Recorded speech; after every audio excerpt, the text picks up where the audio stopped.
ഒരു പിടിയവിലുമായി ജന്മങ്ങൾ താണ്ടി ഞാൻ വരികയായി ദ്വാരക തേടി. ഗുരുവായൂർ കണ്ണനെ തേടി.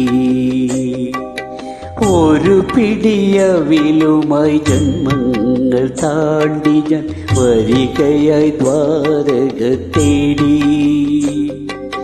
ഗുരുവായൂർ കണ്ണനെ തേടി. അഭിഷേകവേളയാണെങ്കിലും നീയപ്പോൾ അടിയനു വേണ്ടി നട തുറന്നു.